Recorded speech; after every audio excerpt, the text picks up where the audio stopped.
What's going on? This is your man, Big Stu, Scott Stewart, or Professor Stewart, depending on how you know me. And we are back for another edition of Dope People.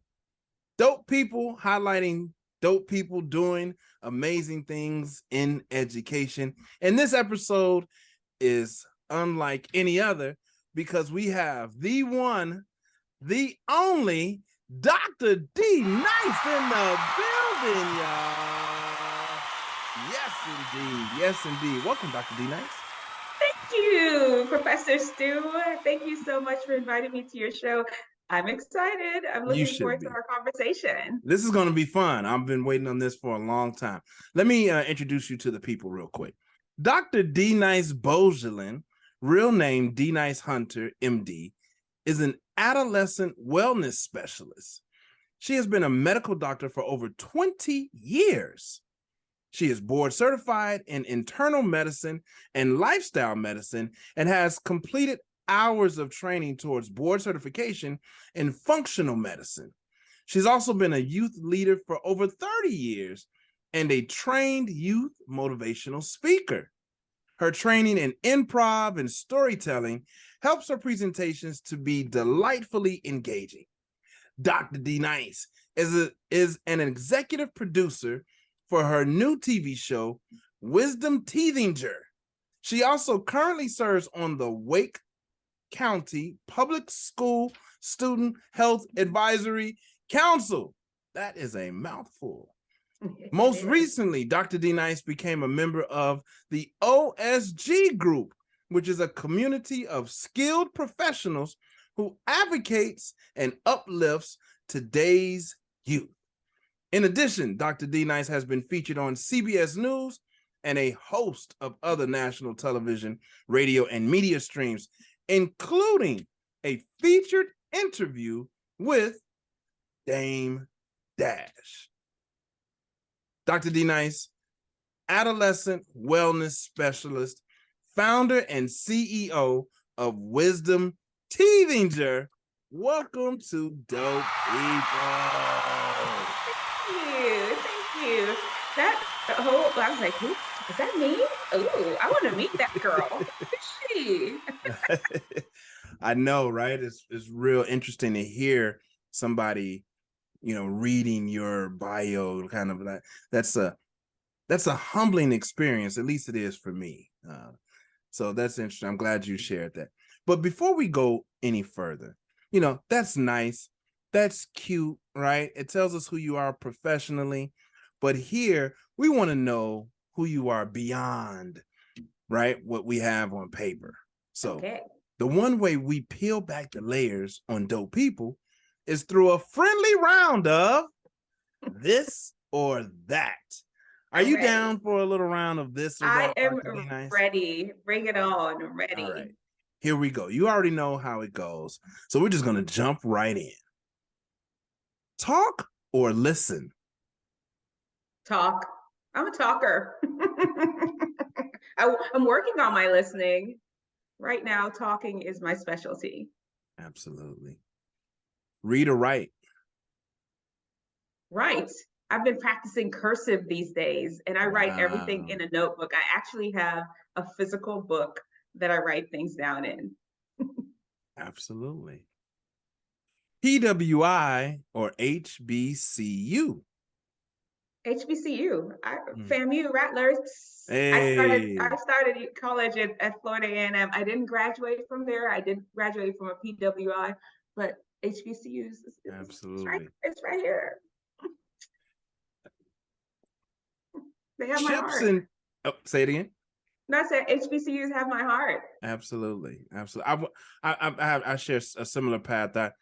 I went to Southern University, Baton Rouge, Louisiana, before graduating from a PWI. But I'm an alum of Southern University, Baton Rouge, Louisiana.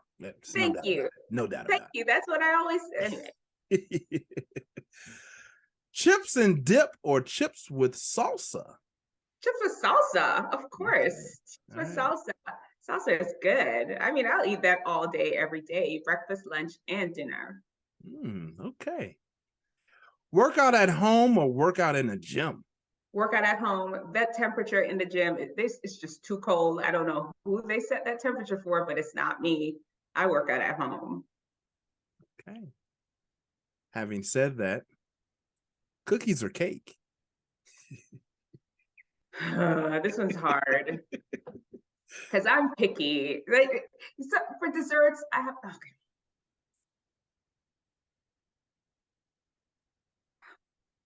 Pound cake. Let's just say cake. All right. Cake. Day or night? Day. I am not a night person. My body shuts down at 8:00 p.m. every day. Don't call me. No Don't matter talk to me. what. No matter I have what. nothing Right? to say to you after 8 p.m. So I'm a day person. If you want the whole me, we doing it in a day. Okay. Library or museums? Library, books, books and books and books and books. And plus they have magazines there. Okay. Fruits or vegetables? Vegetables.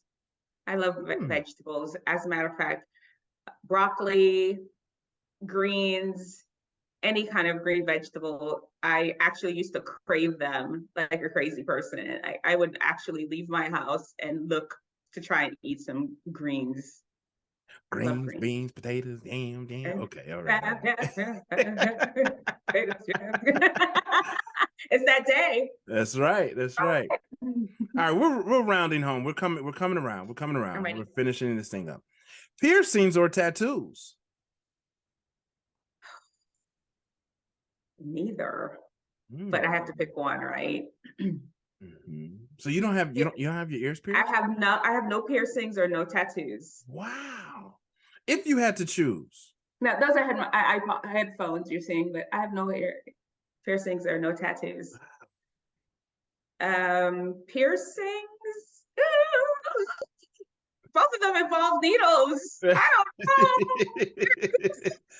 The lesser of two tortures, which would it be?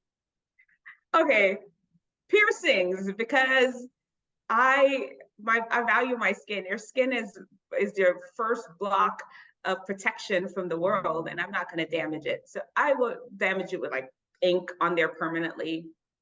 I will do the two earrings, I guess. Okay, all right. That was a tough one. You know what? That was so hard, Dr. Nia. I'm gonna let it ride right there. Great job. That was enough pressure for you. Awesome. Hey, listen. In the pregame, before we started recording, I talked to you about when I first kind of developed an affinity towards you, and it was in our OSG group where I met you. Actually, in January, earlier of this year, I saw you in there, and I'm like, I only know of one D-Nice. They call me D-Nice, right? You know, from New York, right? The rapper, right? And they introduce you as Dr.D-Nice. And I'm like, hold up, that ain't the D-Nice I know. I only honor one D-Nice, but then it's you, and it's Dr. D-Nice. Dr. D-Nice. I just like, and you're from New York, correct? No, I'm not. You're not. So I was born in Jamaica, the country, and the first place we moved to was New Jersey. New York, New Jersey. So I went to Irvington High School. Okay. I started high school at Irvington High School in Irvington, New Jersey. So you're not a New Yorker. You're from Jamaica by way of Jersey. You're from Jersey by way of Jamaica. Yeah, and honestly, it's all convoluted. I've lived since came to America. I lived all over the place. But I hear you got bars. Is that true? I do have some. I heard you got bars. You want me to drop some for you? I could. Come on, drop a hot 8, hot 16 real quick. What you got? I said I was gonna, and there's a whole lot of disclaimers that the raps I make are more about health and wellness. Yes. That's why you're here. And so since we're the other day on OSG, we're talking about sleep. I'll do a few bars on sleep for you. Come on. All right, ready? Got that Red Bull on ice, Starbucks got you feeling nice. 16 more pages to go. Sleep just gonna mess with the flow. What you gonna do in the morning? All these lights, but you yawning. Is blue your favorite color? These blue lights halt in your slumber. Amazing.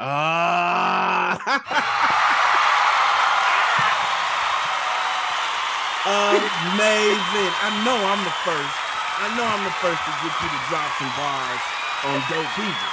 I know I'm the first to have you do some bars for us on dope. You're the first to ever done it. You the first to ever do it. You the first to ever did it. Thank you for that. That's dope. Hey, I will have to. I know you asked the question about how Dr.D-Nice. Yeah. I was in middle school when D-Nice came out with his song. My name is D-Nice. I was middle school in New Jersey, and I said, "Well, my name's Denise." That's right. D-Nice. D-Nice. Absolutely. Denise, D-Nice. And I started calling myself that since then. And when I finished medical school, I added the Dr. D-Nice. There you have it. So I've been calling myself D-Nice for, almost 40 years, right? Because and it stuck. That was in the 80s. People honor that. It stuck with you. It's who you, it's your name, right? One of the reasons that I really gravitated towards you, and you have had a major impact on my life, whether you realize it or not. So it's because I once wanted to be a doctor. I wanted to be a heart surgeon. Dr. Daniel Hale Williams was my influence. And but I struggled with math, right? And so I dismissed the notion of being a doctor because I'm like, oh, I'm not that good at math or science, so I guess I'll let it go. But I never let it go. So I'm always intrigued when I meet Black doctors. I'm always impressed when I meet Black doctors. But that wasn't just it. And then you got this hip hop in your DNA. And I'm like, this is dope. So tell us, who were you 6th grade through 12th grade? Who was Dr. D-Nice? Who was Denise 6th grade through 12th? What kind of student were you? I was always a good student, honestly, just from birth. And I never really struggled with classes. My dad is really good at math, and I feel I inherited that from him. So I'm sorry, Professor Stu, my bad. Maybe we should have switched things up a little bit. Math came easy to me. As a matter of fact, I used to tutor calculus in college. I look at it, for whatever reason, I could just look at it and figure it out. And that's crazy. But on top of that, though, I'm not gonna lie, just to be honest, because people are watching and they take care of kids, and I was a very lazy student though. Wow. Because learning came so easy to me. I would never push myself to go any further. If it didn't come easy, I didn't push myself past what I could. And honestly, looking back, I'm a little disappointed. And right now that I see the educational landscape and understand learning, I wish I had pushed myself more when I was younger. But I was very lazy. I knew exactly what I needed to do to pass the class, and I passed the class. Yeah, I get that a lot, right? And that's what my commentary about that is, people who succeed or who are successful tend to be the people who knew exactly what to do to be successful in that thing, and they did it. I was the type of person who challenged everything, especially authority. And I've obviously, I grew up in a time when that just wasn't what you did. And if you did, you kind of stayed in trouble. You kind of stayed on the outside because people felt, adults weren't receptive to being challenged by youth at that time. So I wasn't I kind of did it to myself by always challenging the authority, if you will, whether we're a teacher, a coach, a principal, right? I'm always like, why we have to do it that way? Why can't we do it this way? But I did develop my math skills, and I was participating in. I was on the, I wrote for the school newspaper. I was on student council. I was still that person. So I admired the folks who got the A's and B's, although I didn't always feel like they valued what I brought to the table, even because they were C's and D's in math. So I was kind of like looked at as like, yeah, you're not there with us. But I digress. So I get it. Thank you for sharing. Thank you for sharing. We all have a journey, and Yeah. you had something valuable to add. You did. Even now, even when I was tutoring math, I realized that, yeah, some people were not able to just look at the problem and it's there. When they would look at it though and start to sort it out, I would actually learn things from them, just a different way of approaching the same thing. And just because it's not coming in as a snap does not mean that you were good at math. I think math is just recognition of patterns to me. And if you could recognize patterns, you could figure out math after a while. You could. Hey, did you always know you wanted to be a doctor? So you asked for the 6th to 12th grade. I started out, I wanted to be, there's 3 things. I wanted to be a math teacher, actually, an artist, and a doctor. Those 3 were always on the table. And it was like 11th or 10th grade that I took artists off the table. Somebody told me I was going to be a starving artist. Not because I was good, just because they're like, artists don't make no money. What you doing? Right. You gonna live in your mama's house all day? Artists don't make money. And it was somebody whose opinion that I felt a lot to me. And even actually, it's sad what I'm about to say, but after they told me that, I stopped drawing. I used to draw a lot. And after they told me that, I stopped drawing like formally and do things for years. It was years before I picked up another pencil and start drawing, because it wasn't like it broke my spirit or anything. It's just like, okay, somebody I really admire was saying it's not worth it. But now looking back, I realized that it did take, no, I don't know. It's not something I'm trying to, it's not like I wish I hadn't like dropped it. I would have definitely not pursued being an artist, because I know I made the right choice to become a physician. I wish I had, okay, yeah, you're right. I probably could do it as a profession, and I could do it as a hobby and still develop my skill as an artist. So artist, and then I went through most of undergrad still wanting to be a math teacher or a physician. And I took more math classes than I needed to take to get into medical school, just because I loved math. And it was somewhere during undergrad that I dropped the math thing. Well, I won't even say I dropped it. I think I just always knew I needed to be a doctor. Let's just be honest. That was always going to be the one. Well, what influenced you? What did you see in your life that was just like doctor? In Jamaica, growing up, they told me I was going to be a doctor. When you're smart and you're a girl, you're going to be a pediatrician. You're supposed to be and I'm not a pediatrician, by the way. And that started it.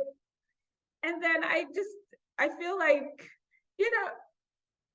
I feel that people see things in you, especially your parents, my aunt, who is very close to me, the people around me.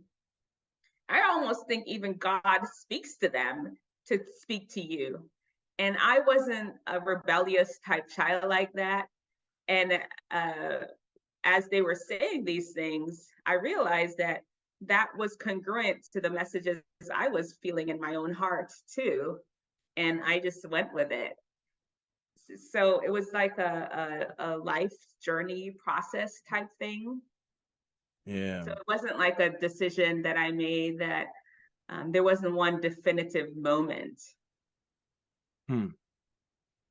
Yeah. And so I'm thinking about just the importance of us as adults who do spend time, if we're blessed enough, lucky enough to spend time around young people, the importance of not being casual with our words, especially when talking to young people, because there's some things that's like we may just be saying it's just casual to us. Oh, you're gonna be a starving artist. Artists don't make a lot of money. That can really set the trajectory for a young person. We don't realize always how they're internalizing that. You put the pencil down for the instrument down for a while, for a number of years. Imagine if, somebody else may have said, well, I want to prove you wrong, and just dug in even more, doubled down on it. So that reminds me of my responsibility with words around young people. And it's a job to be sure that Yeah, we're it really pointing the right is. words. Yeah. There was J-Lo. It's really interesting. She had told a story how when she was growing up, she had I think there's three sisters. One of her sister, maybe her older sister, one of them, I can't remember, was the one that sang and sang better. And people just never looked at her as a singer. I don't remember if she said that people said that she couldn't sing.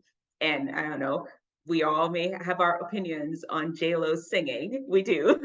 Right. And though it turned out to be something she pursued and was successful in, whether we think she Right. definitely does have a different tone and different style of singing than Whitney Houston.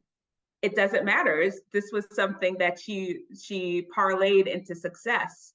And she still says that how that kind of messed with her confidence a little bit. It took her a while to really go down that route. And so I'm with you when we're speaking to kids. Yes, we're an adult and we're looking at the world in a more realistic view. You don't know what gift or what desire God has put inside of a kid. And if it's something that they desire to do, or not even desire to just come with encouragement, Yeah. and I try to be that with my children. One of my kid is definitely, one of my sons, my oldest son, is really into music, and he's definitely more inclined to music. And my middle son, he loves to draw, he's an artist, and he likes to play the piano. I don't I'm like, you know what, I'm not going to say, oh, only one of you can play the piano then. You know what I'm Right. saying? Sometimes Right. we want to just trap little people into these boxes when the world is their oyster. This is their time to Right. discover and try a lot of things. That's heavy. That's a whole word. That's a whole word.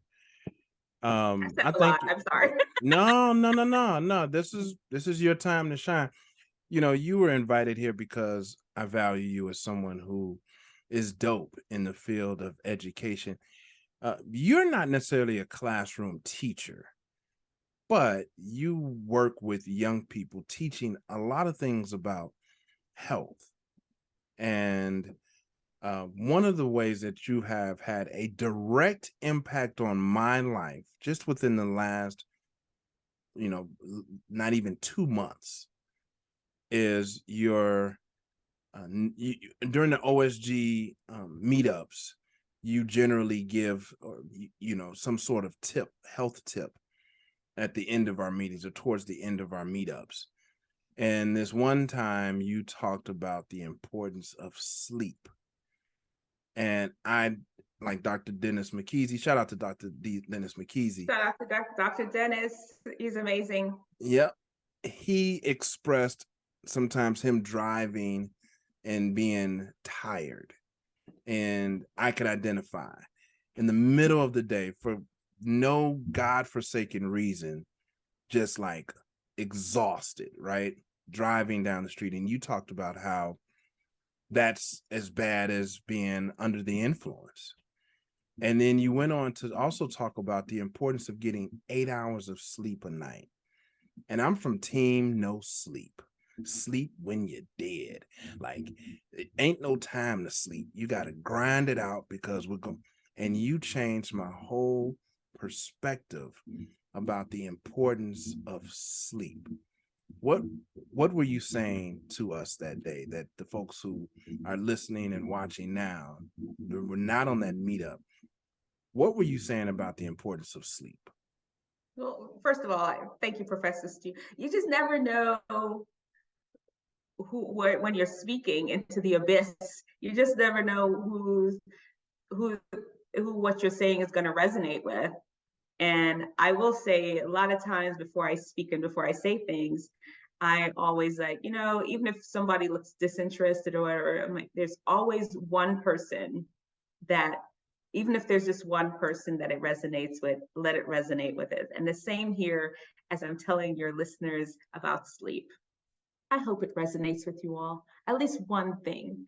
Sleep is absolutely important. It's non-negotiable. It cannot be substituted for anything. This is a time where your body fixes and repairs itself. Yes. It's where your body fixes and repairs itself. Unbelievable. Yeah. And you're it's yeah. Anyway, do you want me to go in more depth? Well, I mean, yeah, I think I just, that for me, it was like, you approach a milestone in age in life and things start to ache a little bit more. But if I'm still operating on literally 4.5, 5 hours of sleep, right? Because I think I got to get it all in, and wondering why, joints are creaking, right? Right. Like, and I went on a journey for a week, and I experienced your challenge. Well, I kicked off the challenge, right? Like the 8-hour a night sleep challenge. That's what you said. We need 8 hours. You said it was non-negotiable. And I haven't been all the way consistent with the 8 hours, but I'm considerably getting more sleep than I was at 4.5, 5 hours. I'm getting like 7.5, right? And I feel way better. Yes. It's like the best medicine. And had I not heard your message, I would still be like exhausted during the day, because I'm like, sleep later, sleep when you're, And so I thank you for that. I mean, if that was it for me. Yeah. That was it for me. And if you look in our community, I don't know who are your listeners are. 42 countries, 149 cities, all over the world. Well, I'm talking like demographics. I'm gonna speak to everybody as a whole, though, to let you know that if you have diabetes, poor sleep can affect your diabetes. If you have high blood pressure, poor sleep can affect your high blood pressure. If you have depression, poor sleep can cause and affect your mental health. If you have obesity, if you're struggling with obesity, poor sleep can affect your ability to lose weight and you gaining weight. I mean, those are the top four. Of course, the list is astronomical. Wow. I'm just listing out the four that tends to be more relevant to people day to day. Sleep is so important. And like you said, a lot of people just throw it to the side, I sleep later. Like you said, sleep when you're dead. I've got stuff to do, and dipping into their sleep time. Mm-hmm. And it's a non-negotiable, according. It's a non-negotiable. It's a non-negotiable. I will throw out there, just medically, there are some people, it's not the high percentage. There are some people that can subsist and live a satisfying life with 5-6 hours. There's those genetic anomalies out there that do, but the majority of us are not. The majority of us, it's not we're going to sleep and waking up rested. Yay, ready to face the day. We're dragging. You have to have coffee. You have to have cigarettes. You got to have soda, caffeine, something to help you make it through the day. And if that's where you are, you're not sleeping enough. And I think also for me, and we're going to get into the meat of this conversation, which is around education. In the beginning, I think it was probably 6 or 7 months into the year, I didn't realize that you were actually a medical doctor. There's, because the OSG is primarily educational doctorates, right? And so I'm thinking, they, are allowing Dr.D-Nice to give her thoughts and opinions about nice medical tips, and I didn't realize it. Like, isn't that cute? Right. I didn't realize. Oh, snap! my This is health. like, she an MD. Like, this is A official. real Like, hold up, MD. wait, straighten up, take notes, listen, pay attention. This is not just a For regular real. schmegular. Like, no, she's official. So that was big. The only other doctor that I know, a doctor I grew up with from my same neighborhood, and I have a very similar affinity towards him because he grew up in my neighborhood. And You're he like, is, do people even make out oh of my here? gosh, and he's a cardiologist, right? That's been on and is reoccurring on CNN, and he's from my neighbor, Dr. Dave Montgomery. Shout out to Dr. Dave Montgomery. He watches dope Shout out to people. Dr. Dave Montgomery. Dr. Dave Montgomery. Dr. Dave, So what's up? you and Dr. Dave are the only two medical doctors that I know that I can identify with. I'm not saying they're the only doctors I know. I know some dentists. I know lots of dentists. But medical doctors, you're the only two medical doctors that I know that I feel comfortable having these types of conversations with. And I think we'll get you back. We'll have, and I'm going to let this part stay in. You all are hearing this here. I'm going to let you come back. I'm going to invite you back because there's some things that you could educate us about lifestyle medicine, like lifestyle choices, right? That I'd love for you to share with our listeners, who include educational leaders from around the world, right? And as you know, these educational leaders have a lot on their plate, lots of stress, and they need a lot of help to maintain their health. So we'll bring you back for that. But let's dig into the meat of our conversation today. Dr. D-Nice, what's working for you in education? Like, what really excites you about what's happening in education today? So I'll back up and kind of share my involvement in education. Do you want me to? And so I have this company, Wisdomteethinger, where I educate teens, kids in their teens and early 20s about wellness. And I do it mostly virtually. And so that's what's really working for me, the evolution of virtual education. We have so many things at our disposal. I mean, you're in Chicago and I'm talking to you, I'm seeing you. Like, we could, yeah 5 years ago, this was not happening, or it was going to happen in some sort of weird piecemeal way. Right. And so I really love the virtual, the technology, incorporating technology into being having access to people that you would not have been able to access. Yeah, that is dope. That's real dope. Talk to us before I go into the other two.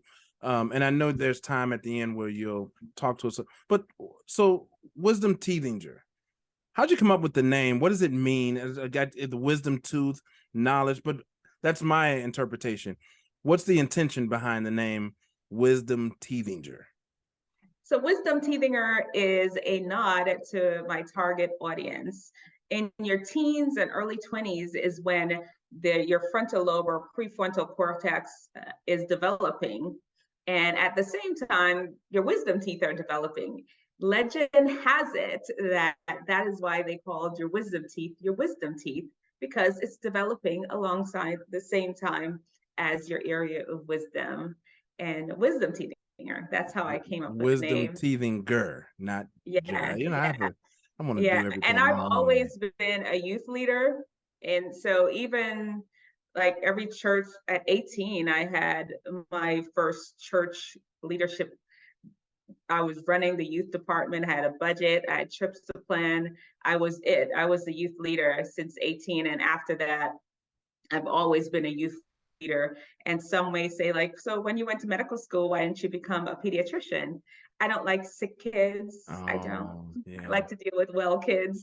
And that was the choice. But I still have always maintained both of those. I love medicine and I love working with youth. And that's why I started the company Wisdomteethinger. Wisdomteethinger. Sidebar. Are wisdom teeth supposed to come out, or how does that work? Do you know anything about that? Honestly, these are questions that I've had. I wonder if somebody, has done research, are they going to find out years from now that they are important? Or I asked my son, and my son is 11, and he wants to be a doctor, and he's very curious like me. And he's asked me something like, I said, you know what? I'm going to leave it up to you to research and figure it out. What is the purpose of the wisdom teeth? I bet you they have a purpose. I bet you there's some reason that they're supposed to be there. I still have mine, believe it or not. I still I have don't mine. know. Okay, all right. I just want to make sure I'm not some alien that's like looked at. No, I still have mine. They're always going after them. Like, you're gonna leave my wisdom teeth alone. Oh, wow. Look at that. Like, I want them. They're there, and I don't know why they're, even though we don't know why they're there, I'm keeping it. Interesting. Let me ask you this question. What's your biggest challenge in education? Like what frustrates you? What kind of keeps you up at night? What's your challenge with education and how education is today? I'm going to have to come from a physician perspective. Yeah. And adolescent wellness perspective. The thing that frustrates me the most is the type of foods they serve kids in school. Oh, yeah. And I just know how nutrition is linked. This is how your body fuels itself. And it makes me sad when I see the quality of food that is being served to kids. And it's not, and I mean, I substitute teach, Professor Stu. He's like, girl, when do you have the time? But I do. Sometimes I have, and I'm a substitute teacher in 2 school districts, and I'll substitute, and it doesn't matter the wealth of the school district, the demographics of the students. I always walk by and look and see what's being served in the cafeteria. And I have yet to see anything that really meets a very high nutritional standard. I mean, it's like there's somebody came up with the lowest of the low to say, okay, we're feeding the kids, and they barely jump over it. It makes me sad. And because there has been, when I was away at a a lifestyle medicine conference, it's a group of it's like a large group. And they had a presentation of a principal that he had a heart attack at his school. And from there, he decided to develop a better, a more healthy lifestyle. And he said, it just can't be me. I need to change my school too. He did that in his school. And he noticed that the discipline was better, attendance was better, the education, the grades were better, everything, all the things that as teachers and principals that you measure, he noticed that all of those improved with just improving the nutrition that he gave his kids. Wow. That's heavy. That's heavy. I'm glad you pointed that out. If you could have it your way, what would make for dope education in this country, or what would make education or classroom or learning for young people today like super dope? If I could have it my way, and I always have to come from a wellness perspective again. Absolutely. I think the environment, the building, and make sure that the environment is pleasing and creative. Make sure the sun is shining in. You can get some fresh air and ventilation coming through to inspire to creativity. There's nothing more inspirational than nature. Just a dope education would be a cool, kids having to come to a cool building. I see the OSG principals, a lot of them, they have some dope buildings. I know, we've had some tours of, I wish I went to school there when I was right? Like Irvington High School looked like a prison almost when I was going to school. And they build them, they do resemble, all the schools that I remember resemble some sort of prison, although I've never been to prison, but it felt like it, know. Some of the windows don't even open in some of these schools. I know. Yeah. And so environment. Yeah. I really, that a stimulating environment. And I'm sure, the principals and the teachers, they get more into some of the nitty gritty of teaching. I have to Mhm. always approach it from my area of expertise. Well, this is your area of expertise, and only you can give this perspective. And I see why the leaders of OSG have created a space for you to have a voice, a consistent voice, because it matters, right? Your perspective as a medical doctor, that perspective deserves to be included in the conversations of how we educate young people today, right? I won't even just say in this country, just how we educate young people today. And so I see the value. I see the value in you. I see the value in your work, and I see why other people value you so much as well. I want to thank you today for coming on to Dope People. Is there anything that you think it's like, man, I want to get this out before we close out? Any final words, any final thoughts you want to make sure the people here, you want them to know? I want them to know that, as I work with young people, and I get to see them in a little different space. More of the work I do is virtual, and I do in-person presentations. I do a lot of like motivational speaking, come say something, get them all riled up, and off I go. But as I've interacted with young people, I know I'm not as worried about the future as if you're not interacting. Because I realize that a lot of young, they're very intelligent, very intuitive, Yeah. and some may not have the resources to be able to get to certain places, or may not have the experience that we do. But if you look back when you were young, there are a lot of people that probably wrote you off too. But and look at you now, you have a whole podcast, people that Yeah. are listening wherever you are in your life. And so I wouldn't be as worried about the future. There's some things to worry about. There's some real things. And there are leaders rising up in the ranks that I see and meet day to day as I'm out there working with young people. And do you want me to share Yes, please what do. the other projects that Wisdomteethinger has? Please share the other projects that Wisdomteethinger has. Okay, there we have a few things going on. For one, I do go live every single Wednesday on Wisdomteethinger YouTube channel at 5 p.m. All right. And there Eastern it's a time. 5 p.m. Eastern time. The show is called Tissues, talking talking truth to teen issues. And I literally just ask teenagers, what would you want me to talk about? And I talk about the like yesterday, a young person, I asked her that question and she wanted me to talk about the effects of social media. I did 10 effects of social media, and there were several segments to the show. I give a little health nugget in there. We go through cool things that I've seen on Instagram.